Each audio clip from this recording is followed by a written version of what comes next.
Bienvenue à Troyes. Si nous sommes ici et pas ailleurs, c'est pour vous parler d'Isa Farah, une artiste troyenne à l'univers particulier. Allez, suivez-moi.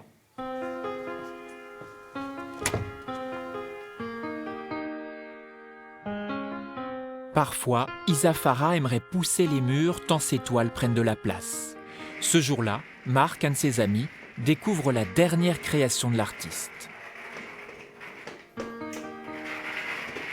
Ce qui est intéressant, c'est toujours ces expressions au niveau du visage, une technique qui, quelque part, sans être modifiée, très instinctive et assez violente du trait, permet toujours de faire des œuvres qui, alors je ne sais pas si c'est ton monde, mais tout le monde a l'air bien sympathique en tout cas. Isa Farah n'a pas choisi la facilité et pourtant, ce support, elle l'adore. De la toile de chantier sur laquelle elle va laisser libre cours à son imagination. Je prends des couleurs, je pose des couleurs et puis après il y a des choses qui viennent. Je cherche pas à faire quelque chose, comme disait Marc tout à l'heure, d'académique ou de... Voilà, je me laisse aller. J'ai aussi tendance après un peu à déformer. Donc là encore, c'est pas vraiment académique. Vous voyez, de déformer le corps humain, voilà. Très colorées, ces œuvres mettent en scène des personnages qu'on sent marqués, des scènes de vie. L'autodidacte ne se revendique d'aucun courant artistique, même si on sent une inspiration fauviste. Le trait est très torturé, c'est-à-dire qu'on sent qu'on n'est pas dans un art académique, on n'est pas dans un art scolaire, on n'est pas dans une recherche ni des proportions, ni du beau, puisque c'est pas de la déco, c'est la recherche de l'expression et du sentiment qui doit transposer. Elle le fait avec une certaine violence, que ce soit au niveau des couleurs, au niveau de l'utilisation du noir, qui va venir, j'ai envie de dire, enterrer l'œuvre et le trait. Et ce qui est intéressant, c'est justement de voir que derrière toute cette violence d'expression, il n'y a que de la bienveillance au niveau des fonds et des sujets traités. Je vais tirer la ficelle, il faudra juste me dire quand il sera bien au niveau, et puis après descendre un petit peu à droite ou à gauche, monter pour bien le positionner. Voilà, merci. Donc je vais monter à l'étage. Encore un peu. Encore un petit peu. Voilà. Ce jour-là, Isa Farah expose quelques-uns de ses tableaux.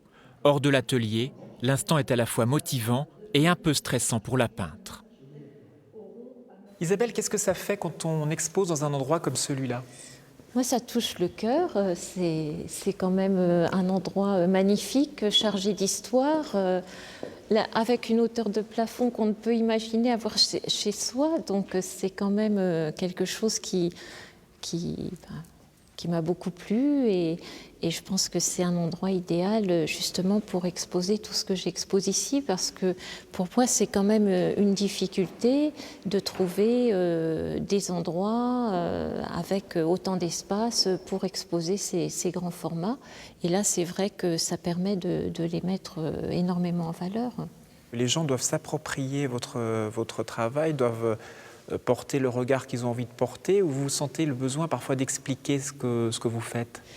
Ils s'approprient déjà mon univers, parce que des fois j'ai des contacts même dans la rue lorsque j'expose des grandes toiles et tout, donc des gens viennent quand même vers moi, on discute, et puis après je leur demande aussi, je les questionne, je leur demande qu'est-ce qu'elles ressentent par rapport à cette toile, comment elles voient les choses, et puis des fois on voit bien qu'on est vraiment en face quoi, en fait, par rapport au ressenti. Tourmentée dans ses compositions, la personnalité d'Isa Farah serait bien différente, chose que l'artiste prend soin d'expliquer à son public.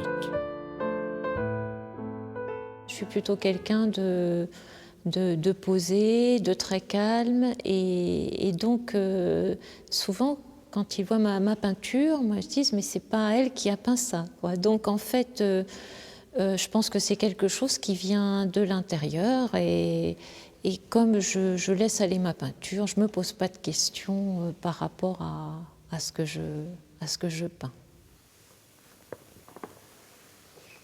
Voilà, recto ou verso, un bon moyen de découvrir l'œuvre d'Isa Farah, c'est d'aller au golfe de la Forêt d'Orient, puisque jusqu'au 6 juillet, une vingtaine d'œuvres sont exposées. Il y a aussi le blog de l'artiste à ne pas oublier.